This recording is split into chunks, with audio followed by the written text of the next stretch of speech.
This meeting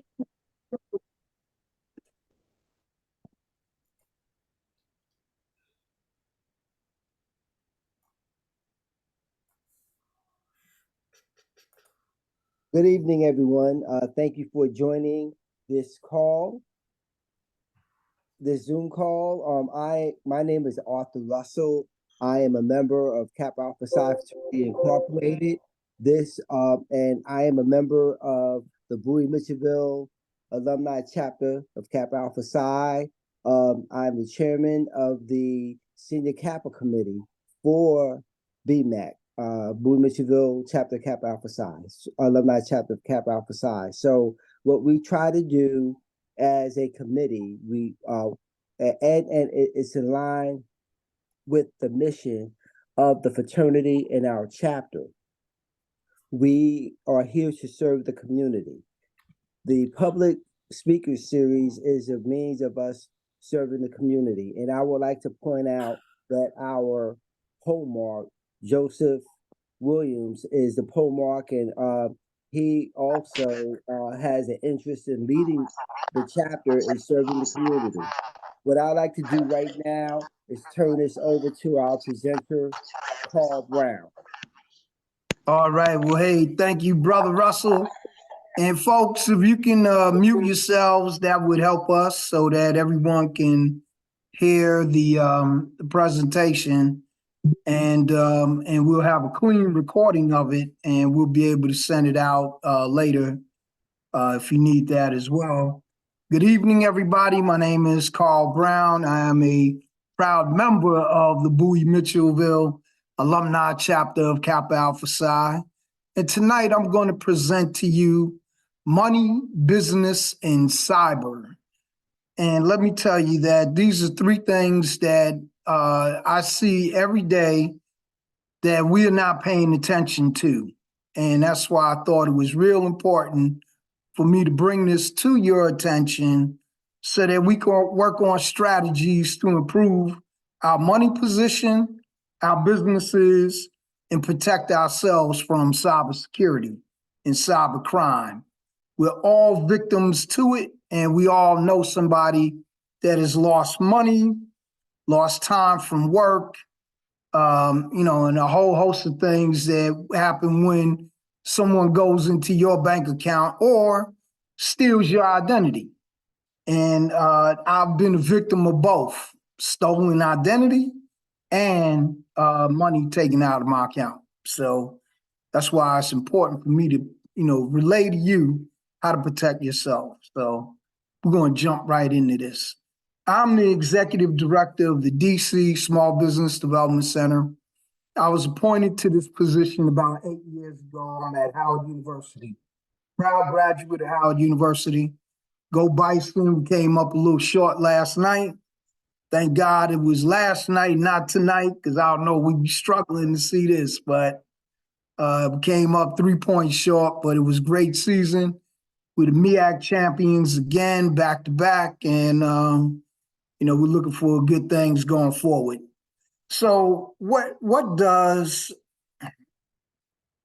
all right, I'm kind of like stuck here.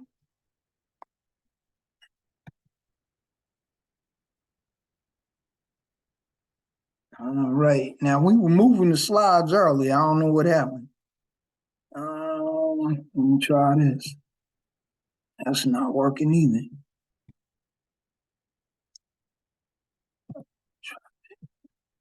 I don't know why I'm stuck, but this is not making sense to me. What program are you using? Is it PowerPoint or? Yeah, yes, PowerPoint. Is there a button that just says next slide, or if you try hitting your space bar, that might help? Well, I hit the space bar, but there's nothing moving at this point. Are you in presentation mode, or are you still in the? Yeah, presentation mode. Not sure then.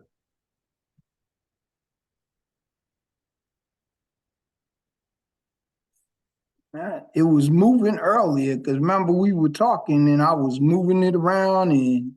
You want to try maybe stop sharing and then just try sharing again and see if that. Okay, let me try that. Okay.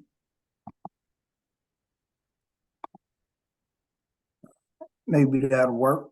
Yeah. I think you got it now. Let's hope so. There we go. Yep. All right. Yep. So what is a small business development center? Well, we're located in every state and territories. This is a partnership between the U.S. Small Business Administration and major universities and community colleges and economic development corporations around the world, because we're located in the territories: Guam, Puerto Rico, American Samoa, U.S. Virgin Islands, Marianas Islands. So, and as we tell people all the time, especially our students and some of our business owners, if you start out in, say, California and you want to do government contracting, well, what's the best place to go? Washington, D.C. So we'll work with you to move your company or open up a office here in Washington, D.C. So we work with folks from all over the planet, basically. Again, we're located in all 50 states and the territories. We're at, leading universities at George Mason to the south, University of Maryland here in Maryland. I'm at Howard, University of Tampa in Florida. I mean, we're at New Mexico State, Texas Tech. I mean, the list goes on and on. UConn, et cetera. I mean, we're everywhere. And we provide no-cost confidential small business counseling, webinars and training, access to capital, and business research, all for free. Okay, for free. I'm located at Howard University in the School of Business. We are the only HBCU in the network of 63 lead centers that is the HBCU. Now, we got 1,000 centers, North Carolina A&T, Florida A&M, they're all in it, but they're not the lead center. What distinguishes the lead center? We get the funding and then we parcel it out to sub-centers. So in North Carolina, University of North Carolina, Chapel Hill, they get the funding and they parcel it out to North Carolina A&T, North Carolina Central, and all the other universities in North Carolina. So don't be confused that it's always at a state institution or the largest institution, because in New Mexico, we're located at 17 community colleges. All right, we're not even at a university in New Mexico. We have 17 community colleges. So don't get confused with that, thinking, oh, it's only the big colleges. No, it's not. It's whoever puts a bid in. Years ago, when I first got in this program, 8 years ago to be exact, University of Pennsylvania was the lead center in the state of Pennsylvania. Kutztown State is currently the lead center in Pennsylvania. University of Pennsylvania is no longer in the program, okay? So that's just to tell you how things work out. And we're also an accredited program. So we go through the Malcolm Baldrige Standards of Excellence. I just went through my accreditation review and, we came up with a couple of conditions. So we're working on those to correct them and to, maintain our full accreditation. So this is not like a fly-by-night, organization. We've been around since 1979, and we've been funded through the SBA and Howard University since then. So, why are we at colleges and universities? Access to resources, obviously. Access to research tools. We use 3, IBIS World, Vertical IQ, and SBDC Net, which is an in-house research arm, okay? And you say, well, why do you need research? Well, have you seen over there on the by the campus of Howard University, the homes are selling for like $700,000 now. Is there Tiffany's over there? No, because Tiffany's has a profile a demographic that they're looking for. They do their research. So if you don't fit that demographic, they're not going to open up Epiphanies. You say, well, the houses are $700 $1 million. Doesn't mean anything. Doesn't fit their profile. And so the same thing with small businesses. We need to integrate using research tools and mechanisms like the papers that we provide to you in your business decision making so that you can make better decisions. All right. We also use students. I use interns all the time. I have law students, executive MBA students, MBA students, and undergrad students that I work with. So imagine that, having a whole research arm available to you where these are hungry kids trying to make a mark in life, and you give them a topic. One that I gave one of my law students, which was, what do we do for a potential client who's 55 and up, who was just tapped on Friday to say, okay, well, hey, Carl, we're going in a different direction. You no longer have a job here. Well, guess what? Carl got to eat. And a lot of these people were coming into my office. This is before the pandemic. All right. They were coming in my office going, I got to start a small business. I'm thinking to myself, do you know how long it takes to start a small business? Because they have no clue. And you're trying to replace the income that might have been 6 figures like overnight. That ain't going to happen. And so I had her do the research on what could we do with this demographic. And what we came up with is buying a business, because baby boomers are retiring, closing down their businesses, 10, 12,000 a month. And that was before the pandemic. It has expressly moved even quicker, because a lot of them are saying, hey, I don't know if I'm gonna be around much longer, so I'm gonna leave now. I'm not even gonna wait 3, 4, 5 years. So there's a lot of businesses for sale. So now we're focusing this demographic really, and my intern came back and said, really, Carl, it's not 55 and up, it's 45 and up. So we're focusing that demographic on franchising, buying an existing business. The SBA now allows you to use 7A funds to do that. So this is a wonderful thing. And again, we have access to research and all kinds of academic papers that are, really beneficial to the small business community that small businesses have never really had access to before. So first thing we're going to talk about tonight is money. Why does money matter? And the reason why I bring this up, let me tell you. You remember a while ago when the pandemic hit, we were all told go home, shelter in place. And we all went home. And then the federal government came out with the, under the SBA, the EIDL, the Economic Injury Disaster Loans, EIDL, and the PPP, Payroll Protection Program, all right? Well, I had two of the top, excuse me, I had two of the top people working for me at the time in the finance arena. Beverly Winstead, who's a tax attorney, some of y'all probably know her, and Lisa Anderson, who is a CPA, and some of y'all probably know her as well, probably know both of them.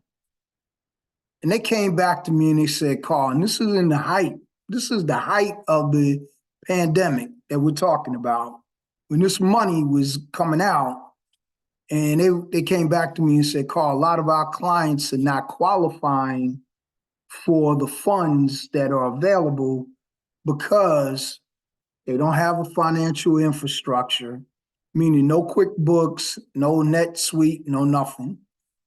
They have no business banking account.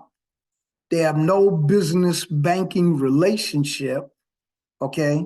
How you gonna get money from a bank? You ain't even got a relationship with the bank. haven't paid their taxes, low credit scores. We're going to cover all this.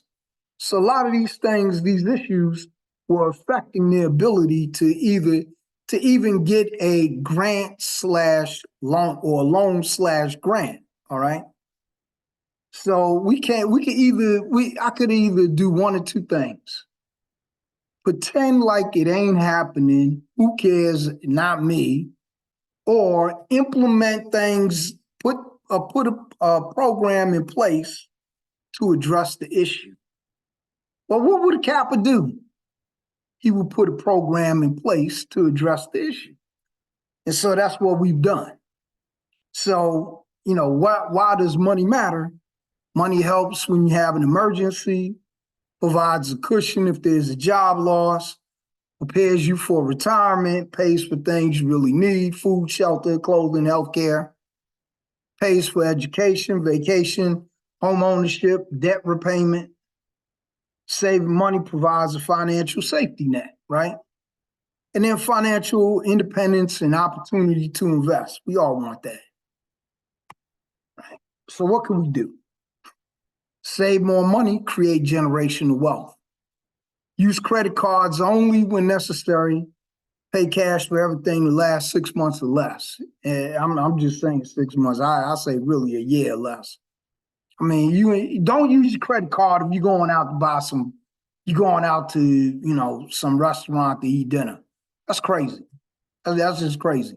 You paying, 20%, whatever the interest rate on your credit card is, 14, 15, whatever the interest rate is on top of paying for the food. That's ludicrous. We got to stop doing that craziness. Going out, all these things good. You want to go out. You want to have food. You want to have entertainment. But you don't want to use your credit card. Pay cash. Because this thing is done. We eat it, it's over, I've heard of people financing trips. I was like, really? And they were like, yeah, they're financing. Everybody's going to Dubai. They're financing this thing. So you add on another 29, 30%. And then you go and have a great time. And that's even more credit that you're using up. So when you come home, you're dead broke. And then you go, oh man, my wash and dry ain't working. Got to drag your stuff down the street to 197, put your stuff in the public washing machine. Christmas shopping, we go all out Christmas, man. We go, get the kids everything they want, that kind of thing. I'm not saying don't do it, but exercise discipline. Exercise, especially if you're a small business owner. Because this is what I'm dealing with when small business owners come to me and they got no money and their credit is shot, they overextended, all that. Well, what can I do? The banks are not going to look at you. I can't do nothing for you. In the likelihood of you sustaining your business is very unlikely, right? So we said check your credit report. And here's the information to do that. Equifax, Experian, TransUnion. These people are not perfect, and they're all being sued. So, and we have an aversion to checking our credit reports. Let me tell you, folks, I went to buy a car one time, and the guy told me, and I thought I was doing okay. He said, well, to get this car, you'd have, and I didn't ask him to run my credit because I was getting my check through my credit union. So, and he ran the credit anyway because he's a shyster type, people we're dealing with. So he comes back to me and says, oh, well, to get this car, you'd have to bring me $6,500, da-da-da. I said, no, I don't. So I got a copy of the report that he ran. I saw stuff on there, and you ain't gonna believe this. Bankruptcies from before when I was born. Carl Brown, common name. Everybody got that name. There's 5 of them in my family. I was like, obviously this ain't my stuff. So I had to go and clean it all up. And I didn't know where to go. So I went to the Maryland Attorney General's office, sent it to them because I wrote the credit reports and they told me to go pound sand. I sent it to the Attorney General. They gave him 30 days. And this is just a while ago, folks. This is a while ago because I don't know what's going on over there now, but I can tell you a while ago when Curran was there, he gave him 30 days. This thing was like 13, 14 pages long. 30 days came back 1 page. And all those things, they even took my student loan off of it. I had like a $1,500 student loan that I was current on. They even took that off of it. Say we couldn't prove none of this, they had to take it off. Okay? Check your credit reports.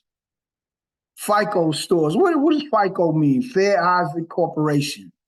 That is the industry standard that all these credit bureaus and all that said, hey, we need a standard. So FICO, Fair Isaac came up with this standard. So it goes from 300 to 850, right? So 3 to 579 is poor, okay? So unit 500s know it's poor. 580 to 669 is fair. Nobody's going to give you credit. 670 to 739 is good. 740 to 799, very good, which is very good. 800 is excellent, okay? So another thing that a little nugget that they don't tell you, but I'm telling you, is approaching your credit limit negatively affects your credit score. So if you got $100 and you spend 30 of it, when you get to 31, they start looking at that negatively, okay? And they start looking at it negatively. And with us, any and everything is the death sentence. And always, again, dispute items on your credit report, because like I said, I had pages and pages of stuff that wasn't mine. And it could be anything. It could be somebody used your name. Again, we talk about this cybercrime at this point. They could have used your name, bought a tire at, some tire shop. And it's on your credit report that they never paid for it or whatever happened. And so you stuck with it. And if you don't dispute it, it's going to stay on there. Because again, Equifax, Experian, TransUnion, they don't care about you. You're just a number, okay? What else can we do? Well, this is another nugget that they don't really tell you. Do not close old, rarely used, paid off accounts, because that shows a long-standing history. They don't tell you that, but that's what it is. You had this, say, Visa account for 25 years. That they look at that as a good thing. Where it's very low and no balance on it, oh, they love that. They love that. Now, if you pay off a debt, that history also stays on your record. Good or bad, for, like late payments and all that, that stays on your record as well, okay? But it's like this. It's already paid off. It's not a charge off. They don't hold you accountable as much as if it was a charge off. Because guess what? With the idle and the PPP, those folks that never presented the paperwork to take it from a loan to a grant, because remember, they talked about this. You have to fill out certain paperwork to show that you used the money appropriately, and they gave you a laundry list of things the money could be used for the idle and the PPP funds, right? Well, guess what? Folks didn't care, didn't send paperwork in. And so those loans never became grants, and now they're being charged off. And what happens to your credit at that point? You're getting hit in the head real hard. And that thing started March 4th. SBA came to us in late February, in 28 days in the month, 29 days in the month. They were like, hey, SBDCs, can you get, they called it Project Megaphone. Can you get the word out that, folks there's a transition period where they can go ahead and fill out the paperwork and send it in? It's like, okay, 29th, March 4th, and it wasn't a whole lot of time. So, but yeah, people got charged off on that. Pay down on your credit cards, pay more than the minimum. You hear that all the time. Pay down if it's $50 minimum, give them $7,500. Pay down on those credit cards, get rid of that stuff. You never know when you're gonna really need that credit. And don't waste it. Don't waste it. Limit the number of credit cards. We all go into Kohl's and all these other stores, and they say, "Oh yeah, if you open the account today, we'll give you 30% off." Yeah, but you also charging me 30% interest. That ain't no benefit to me. I don't need that. I'm gonna just go ahead and pay for this in cash, or how you gonna do it. So limit the number of credit cards that you have. Consider debt consolidation loan, pay them all off. Have one payment as opposed to 10. And then if you got kids or grandchildren, open up a 529. My God, man, those things work. Freeze that tuition. So you paying today's rate 10 years from now. That is a bargain, believe me. When my kids first started going to college, I was sitting in the room with a whole bunch of freshmen, and during orientation the counselor called up this lady, and she said, yeah, we opened the account when they first established it, and my God, man, they were paying like 1980 tuition in 2022. I mean, really? That's a great thing. Ask any college kid. I'm gonna tell you, on my campus, we get kids leaving all the time because they can't afford to continue to pay. Okay, that's an awful thing. And so, if you could do that, you got a kid or grandchildren, you're gonna give them some money. Open up a 529. It's a great thing. This is important. Increase your discipline on spending and saving. And I ain't saying don't have a good time in life. You got to enjoy life, but don't waste your money. Because guess what? Going back to the 529, or even, ain't nobody getting out of here alive. So we got to leave the money to somebody. Have your fun and make sure they have theirs too. Put your kids on a better track in life, an easier track. Help them out as much as you can. Grandchildren, children, doesn't matter. And this is one thing that we've been suffering from: paying our taxes and bills on time. If you don't need it, don't buy it. You don't need another pair of Jordans. You don't need 52 Jordans. You can only wear one at a time. All right, now we're going into the business aspect of it. All right. 10 steps to start your business. All right.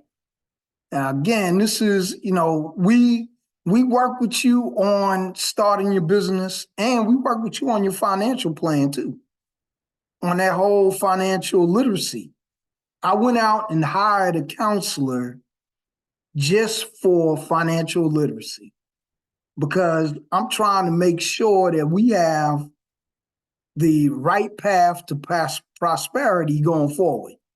All right.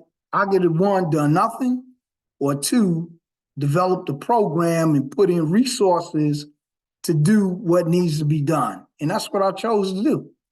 So we have someone that could work with our businesses on fixing their credit, repairing their credit. And no, she doesn't write the letters for you. She'll show you how to write the letters. There's templates and all that. We don't mail them for you. We don't do none of that. All right. When we work with you on your business plan, we don't write your business plan for it. We do coaching, counseling, and training. We will coach you through it. We'll counsel you through it. We'll train you through it, but we're not doing it for you. All right. These services are free. Everybody on my team has an MBA or better, law degree, advanced degree, doctorate, whatever. All of them are small business owners. So these are not people that are reading out of a book that's going, oh, well, on page 39, says to do this. No, these are people that are living the dream. So, and that's the profile that I thought was the best to present to the small business community to help them move their businesses to the next level. So that's what I went out and did. And the benefits, the impact in the city has been tremendous. And so other SBDCs are actually doing what we've been doing as well. So 10 steps to starting your business. Conduct market research. Again, we got information. We got the tools. Like I said, Obvious World, Vertical IQ, SBDC Net. We can get demographic information. We can get industry information. Any kind of information you need to make a good decision, we got that. And again, it's free. There's no charge to this. All right. Now, writing your business plan. A lot of people are averse to this. And I say, this is the way I look at a business plan. It is your autobiography.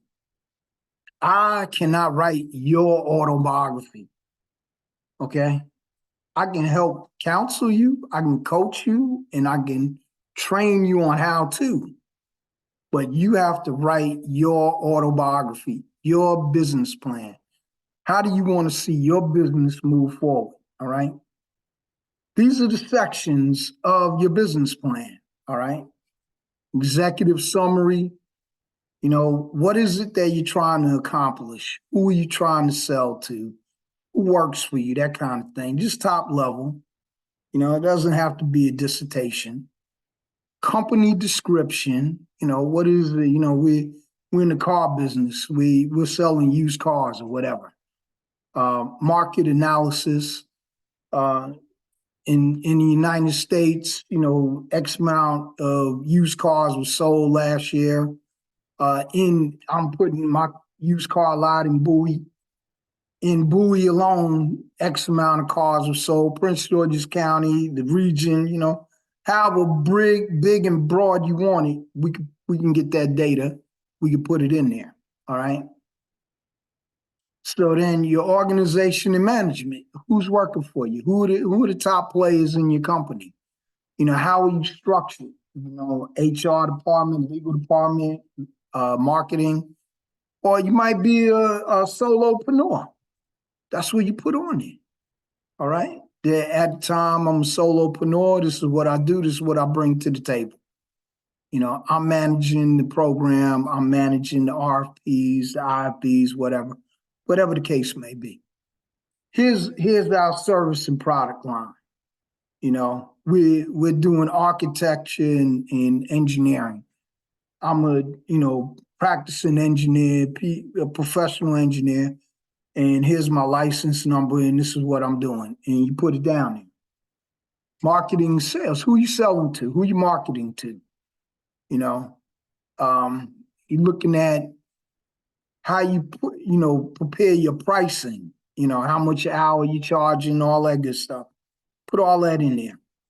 Then if there's any kind of funding requests, because that's what the banks are looking for, they say, well, we're going to need about $100,000 to get this thing up and running. And here's all of my, 30 years of experience, because that matters. You coming to the table with nothing, no money, no experience, no nothing, you getting what? Nothing. Coming to the table with a whole lot and some equity, you're going to get financial projections. We're looking at making X amount of sales per year. And because the banks want to know, how you going to pay me back? If I give you $100,000, how you going to pay me back? Simple questions.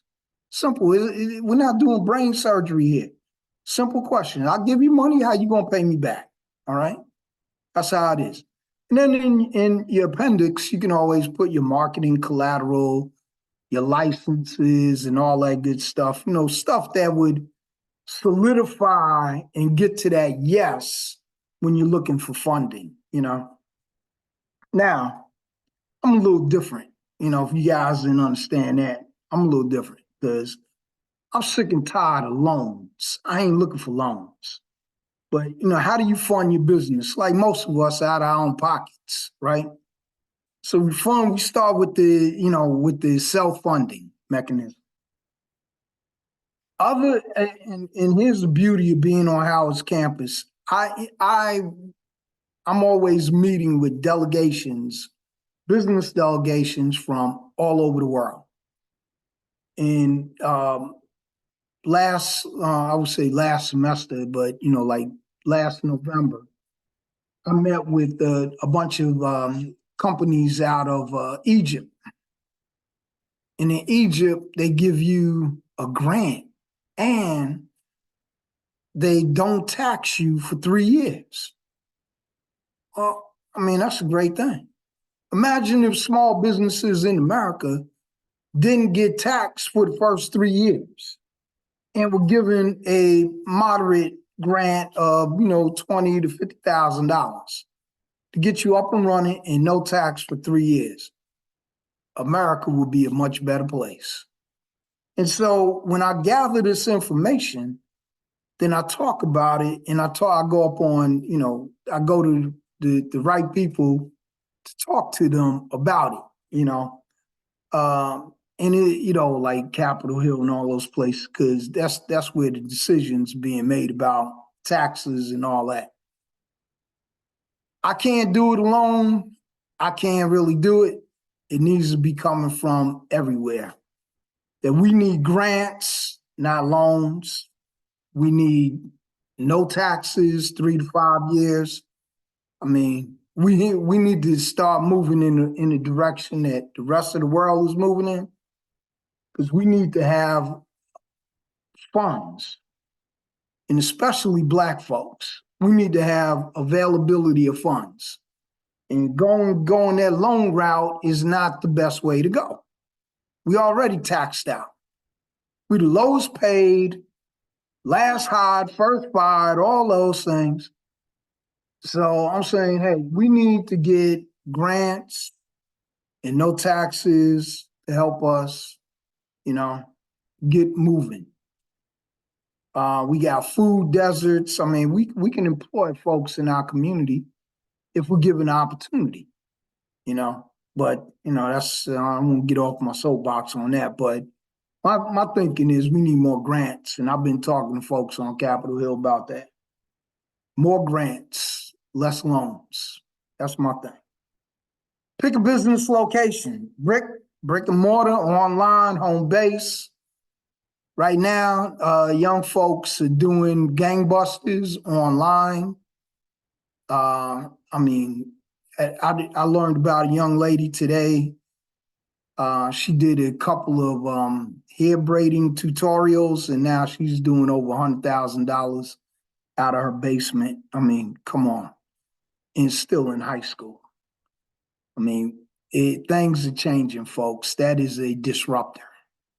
That is really a disruptor. So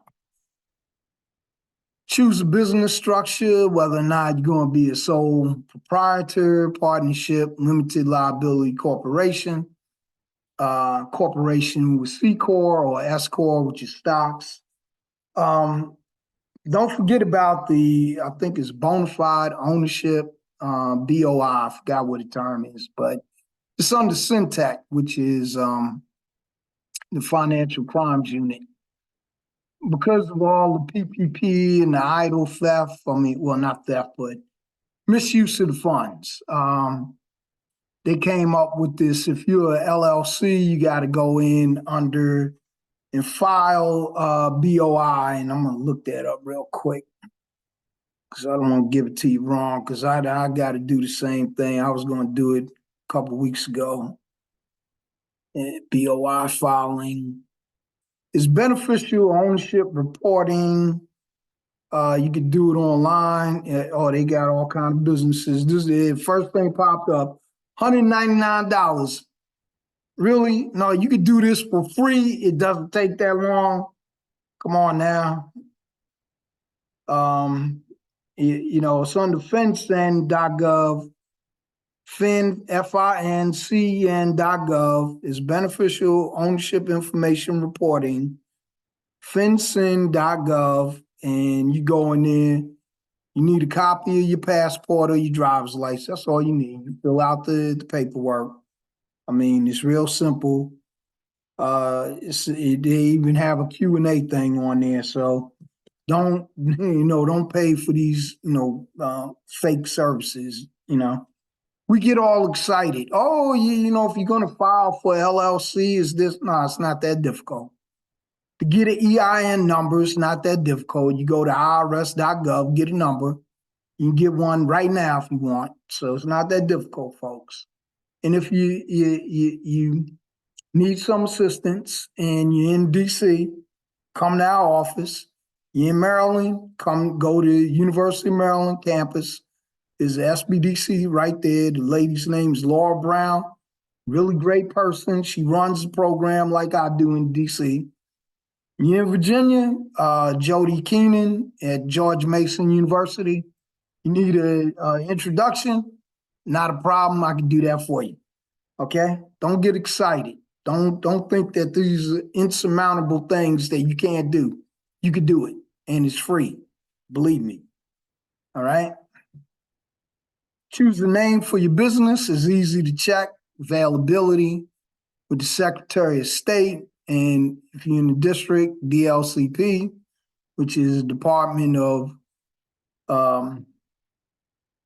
Licensing and Consumer Protection. It used to be DCRA, the Department of the Department of Consumer and Regulatory Affairs, but now it's Department of Licensing and Consumer Protection. Register your business because, again, if you're not in compliance, you can't get any funding. And if you don't pay your taxes, you can't get any funding.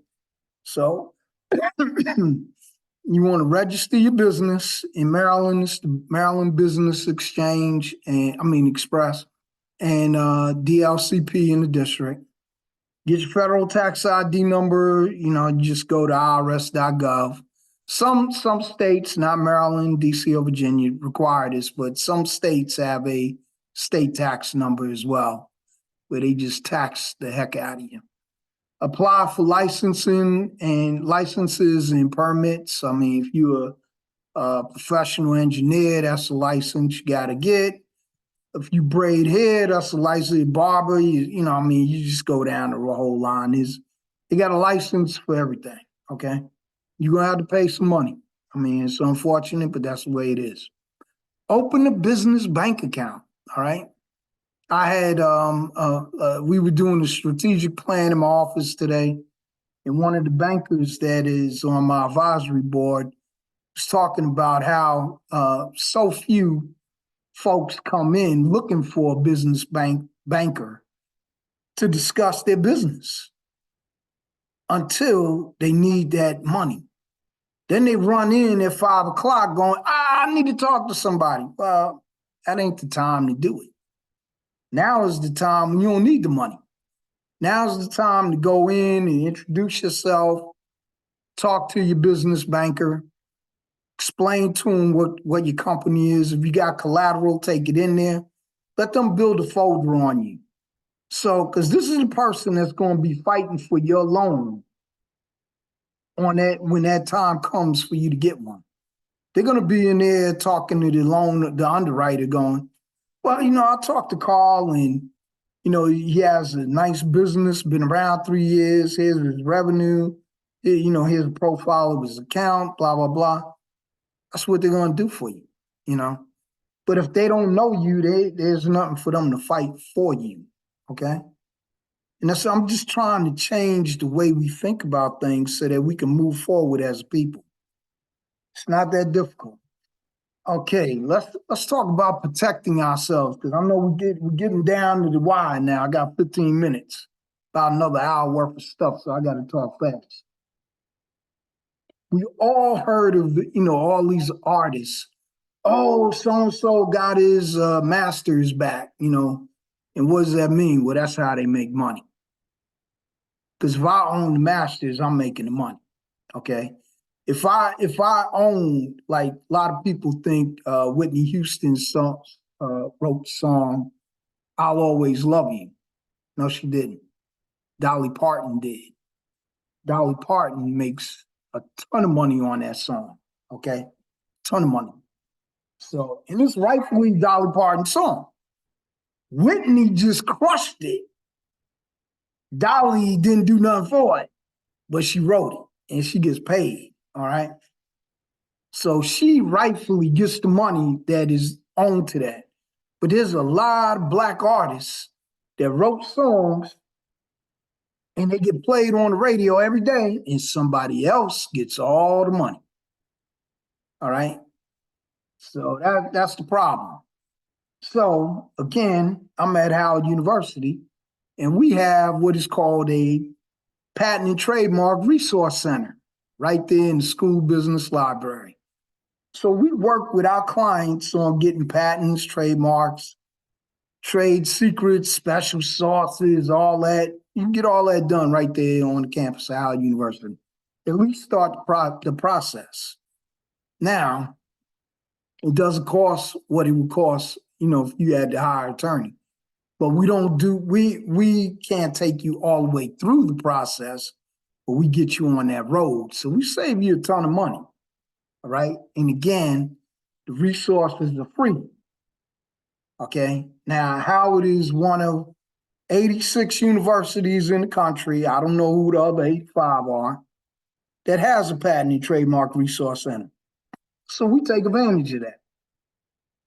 The lady's name that runs that is Adia Coleman. I take my clients over to see Adia all the time. Or I do virtual introduction.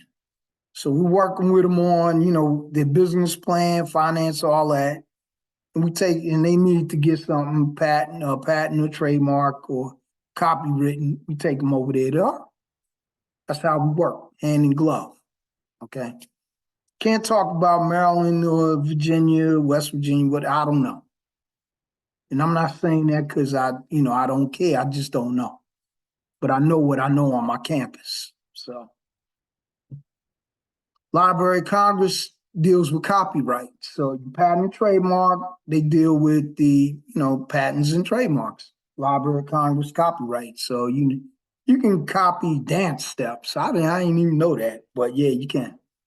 I thought it was just books and all that, but Library of Congress. Look at the list. Published, unpublished, original works, literature, music, art, architecture, software, choreography. Extensive. Let's talk about cybersecurity. Again, we're talking about protecting ourselves, our businesses. Protecting your computer system, hardware, software, limited access people. Everybody don't need to be on your computer system, Everybody doesn't need to have full access to all of the things on your computer system, Point of sale. This is a real big, thing with me because people use these apps. They don't know who owns the app.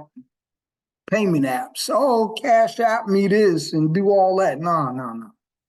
If you're in business, you want to have a business point of sale. Square, Shopify, Clover, eHopper, Vent, that kind of thing. Legitimate. These other things, you don't know who designed it, who made it, what trapdoor, what Trojan horse is associated with it.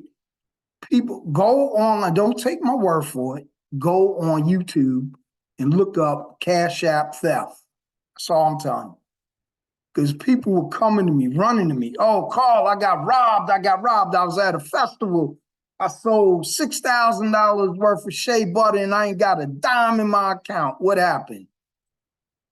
They used Cash App. Somebody got all the money. All right. We seen the festivals. We got them right here in Bowie. right there on the Bowie Town Center. We see the people using all these cash apps, all that.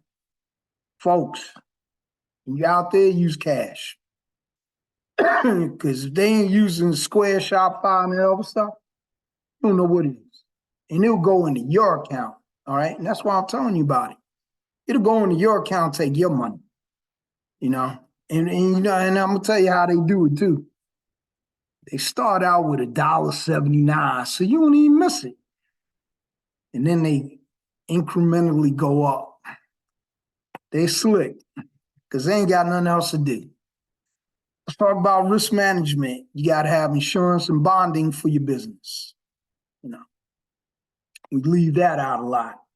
And here's something that, this could really put you out of business. Making the wrong hire puts you out of business. You want to make the right hire, and you want to also know about your rights and responsibilities. And you also want to tell your employees about their rights and responsibilities. EEOC, equal opportunity, sexual harassment. These are big things. Theft. Employees come, they steal stuff out of your place of business every day. Okay?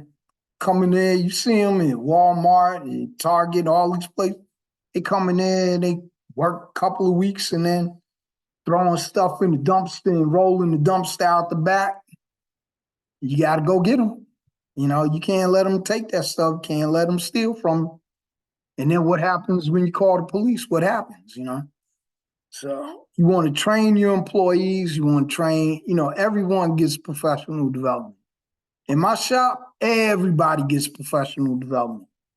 Okay, I do 40 hours a year, minimum 40 hours a year, professional development. Why? Because we want to stay relevant. I was telling my team today, blockchain, Bitcoin, e-commerce, we want to know it all. Project management, all that stuff. Because we don't want you to come to us and then we go, what? I don't know. Nah, we ain't having that. We got to stay relevant. And as an individual, you want to stay relevant. As a business owner, you want to stay on top of your game. All right? You want to write white papers. You want to present at conferences because that makes the difference between you and your competition. That's how you make money. Say, well, hey, Carl spoke at this conference. He know what he's doing, And so people will pay for that. But if you ain't doing none of that, you're irrelevant. You ain't got no haters, that means you're irrelevant, all right? If you got plenty of haters, you got a busload of haters, irrelevant, all right? Just think of it like that. Now let's talk about sustainability, because once you get the business up and running, how do you sustain it? We want you to stay laser focused on your growth and development. Bottom line, constantly evaluating your business, your sales, your marketing, your finances, your sales funnel. You should know, if not daily, weekly at least, are you hitting your magic number? How are you doing for the whole month? Because some people, Christmas time, some people hit their number second week or maybe the first week of the month. All right. So the rest of the month is gravy. All right. That's a good thing if they're selling goods and services, but you selling IT. How you doing? When is your peak period? Okay. You government contractor. When is a peak period? Well, you responding to 1 million RFPs by mid to late August, early September, because they got to have all that stuff in by September 30th, right? But they ain't letting that stuff out to maybe November, December, January. So your peak period might be the first of the year, all right? If on the federal side, state and local, they got to have everything done by June 30th. So your peak period for state and local might be April, May. So you got to know the frequency and the cycles of your customers. When is their peak period? When are they letting contracts out? When are they awarding contracts? When are they paying for the contracts? All right. Setting up an advisory board. I have an advisory board for my center. Lawyers, CPAs, PhDs, researchers, bankers, insurance company executives. I got all that on my advisory board.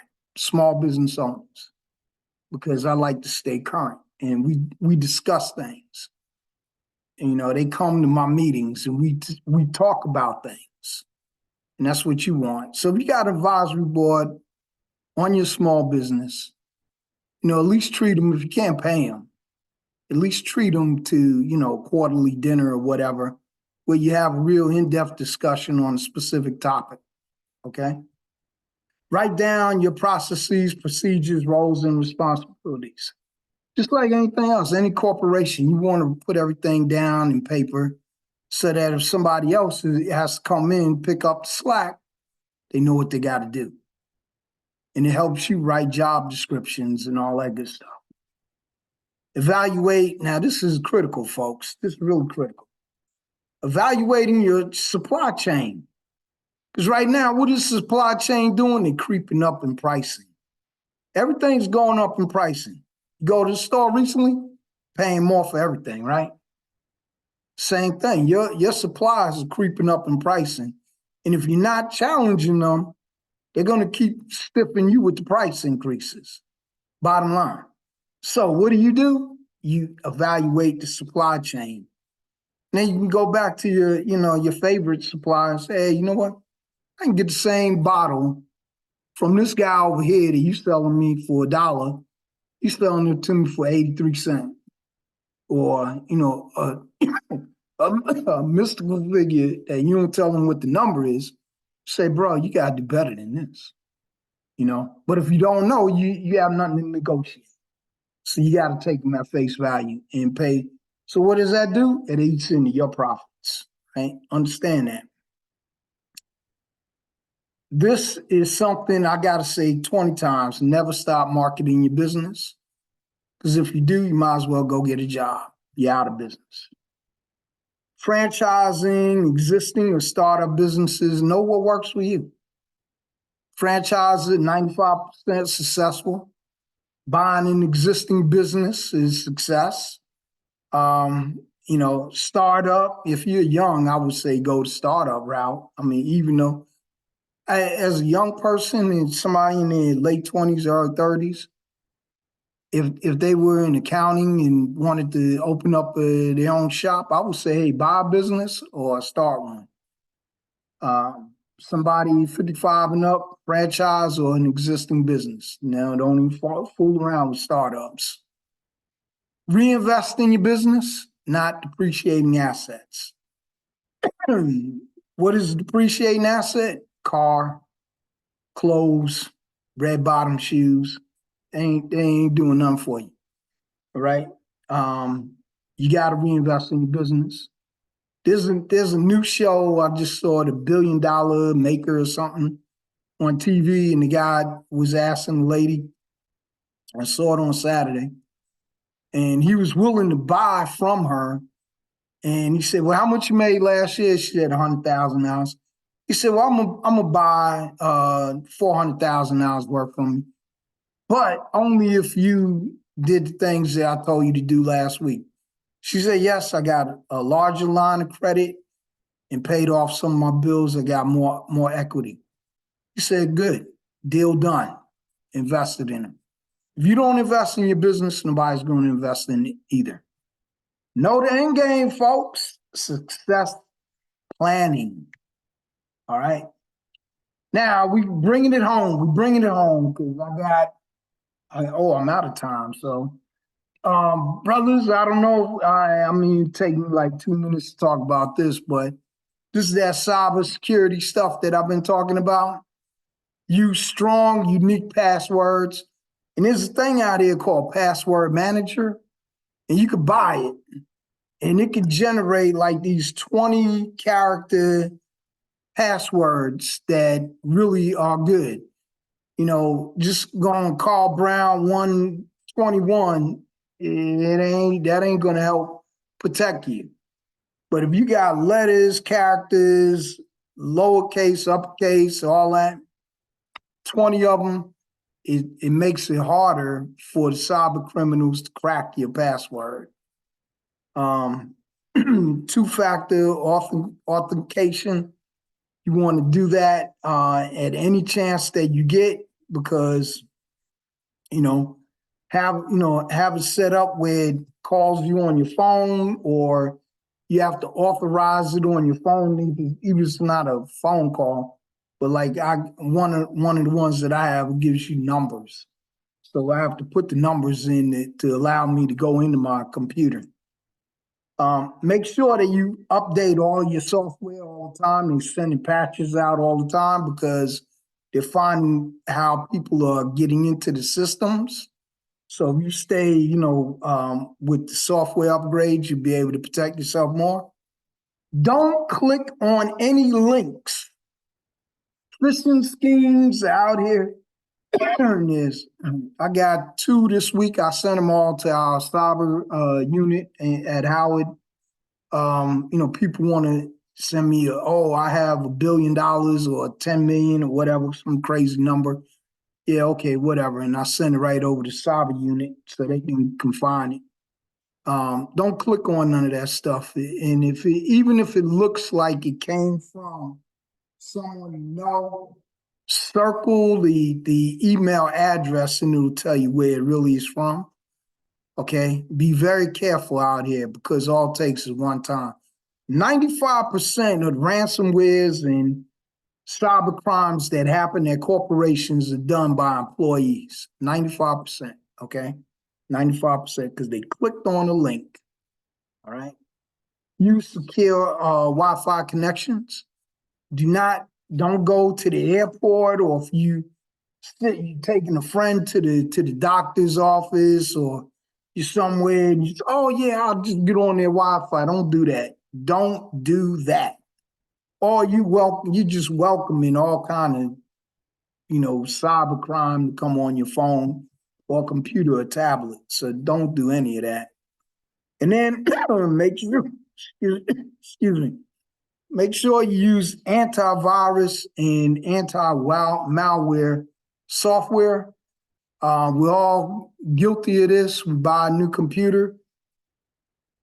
10 months into the game, we start getting the emails. Hey, your cyber antivirus software is about to expire, $99 or whatever it is. And we just, delete that message and keep it moving. And we never upgrade or get that. No, you need to have that on your system. Okay. Again, for financial literacy, I wrote a comic book called Sammy the Saver to teach our children about financial literacy. This is Sammy, and then his alter ego on how he, makes sure that his friends don't spend their money. So he turns into a superhero, and he defends them against spending their money on Jordans and stuff that they don't need. I got the small business report. We're on Sirius XM. 8 years. These are the kind of folks that I interview. Retiring Senator Ben Cardin. At the time, he was the chair of the Small Business Committee in the Senate. So he had a lot to say about what was going on Capitol Hill. Russell Warwick and Glenn Walters down in New Mexico. They were talking about what's going on in New Mexico, because Sirius XM is a nationwide show. So I'm talking border to border, coast to coast. So I'm talking to folks all around the planet, okay? Literally all around the planet. We had a show. In fact, this show is on tomorrow.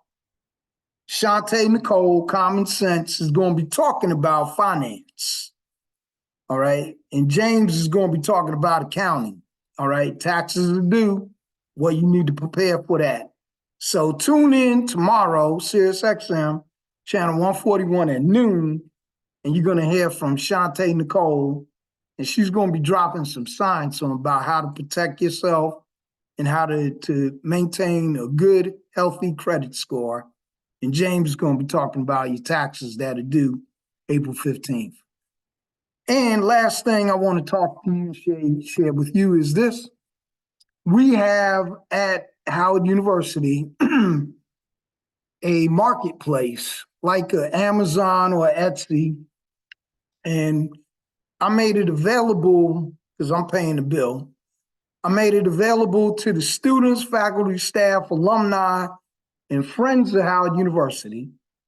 So if you sell products and services, please go, there's the link right there. Go to the website, click on sell.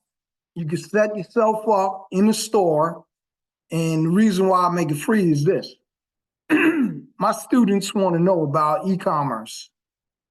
And what they can do with this is we provide webinars for them on how to position their products, payment systems, e-commerce, cyber, all that is under there, and it's all free. Free to students, faculty, staff, alumni, and friends of Howard University. And all the people on the call are considered friends. So if you want to sell your products or services, please let me know or go on the website and you can sign up. Use the QR code on the top and it'll take you right there. So that's my presentation for the night. I hope you enjoyed it and got a little something out of it. And if you got any questions, my information's at the first screen, and you can always email me. So, Brother Russell, I'm gonna turn it back over to you. Well, thank you. I do have 3 questions in the chat there, and maybe you can just answer with yes or no. Okay. Yep. Will the center help with finding supply chain sources? Absolutely. That's part of the research. Excellent. Is there help offered for nonprofits? Well, because we are under the SBA, which is for profits, we can't. But there are organizations that do help nonprofits. For free? For free, yeah. Okay. You just, yeah, they would just go ahead and Google that, okay? Okay. Is there any guidance in finding international funding? Well, let me tell you this. You mentioned the foreign delegations. Oh, yeah, and believe me, when they come over here, they're asking me for money. So that's the problem, especially out of Africa. But there is no money that I know of. I mean, but we have resources that will help you sell overseas. I mean, we help you with that, but I don't know of any. Yeah, there's guidance, but then we don't have any funding per se to sell overseas. I mean, we work with you, identifying countries that need the products and services that you are selling. We could do that, but because I have 2 international trade specialists on my team. Okay, excellent. So basically, I'm looking at if not just products and services abroad, but any countries or companies in other countries that may want to help me fund my business. Do you assist with that? Well, again, I haven't heard of any companies that were looking to assist people with their businesses. I haven't heard of that. Okay. I haven't come across that. All right. Well, one thing, Brother Simpson. Yes, sir. Okay, can you put the slide up? Can you, Brother Brown, can you transfer control? And Brother Simpson, Well, I'm gonna stop sharing. Yeah. Okay, stop sharing.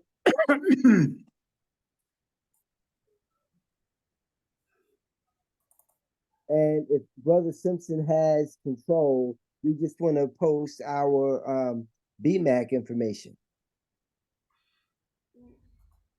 Okay, let me get this up here. 1 second.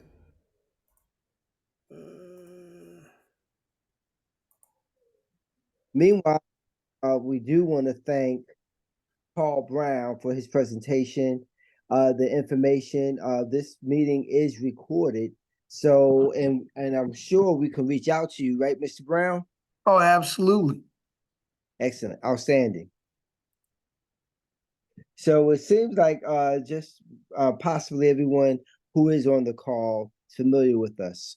What I wanted to announce is that on April 9th, there will be a Dr. Camille White who will be presenting, and her background is career coaching, and she's also a physician. So what she is going to point out, and her topic will be the hidden job market. So while if you happen to engage in an interview, how to ask proper questions and pull out information from the interviewer and find out that there may be other opportunities. So don't walk away or just think about the job you're interviewing for. There may be other hidden gems there that they can give you insightful information about. The other the pending, can you change the slide? And here it is. The second slide, please. Thank you. And so the second slide, can you go down one, please? It seems like it's getting stuck. Why is it not? Okay, right there. Can you Okay, see- well, what we have next is a Griselle Howard. She will be presenting on May 23rd. She is the chairman of the board of directors for the Black AIDS Institute. And her topic will be the need for awareness of the impact of HIV/AIDS for people over 50 years of age. I asked her about that, and the reason why I'm saying this, or I wanted this pointed out, or I suggested it, was the point that people, seniors, people headed toward their senior years, their golden years, they kind of loosen their way a little bit sexually when they have those engagements, and there is still a threat of HIV/AIDS out there. Yep. So they kind of back down on the protection, and especially, believe it or not, at the senior homes. So there's the dates there. You go to the next slide is information about the fraternity. The last slide, please, would be, and that's us there, our chapter. There's our website information, our social media, our Facebook, our Twitter, and also our philanthropic arm of the Diamond Foundation. If you wish to have any provide any donations, that's where you can start at that website. We'll be thankful for anything that anyone can offer, and also you can become a partner with us in the community as we serve the community, just as what we're doing now with this station. It's free. We're here to uplift the community, and this is one way to make our people independent. Also, there's the website for our international headquarters. You can find more information and history about Kappa Alpha Psi Fraternity Incorporated. I want to thank everyone. I want to thank our pole mark, Brother Joe Williams, for supporting this committee and making sure that our chapter leads the way in serving the community. I want to thank all who attended as well. And again, Mr. Brown, thank you for your guidance and your information. That concludes the call. Thank you. All righty. All right, Take care thank you now. all. Take care. All right. Gary, can you stop the recording? Oh, I got it. yep. I can't stop it from here.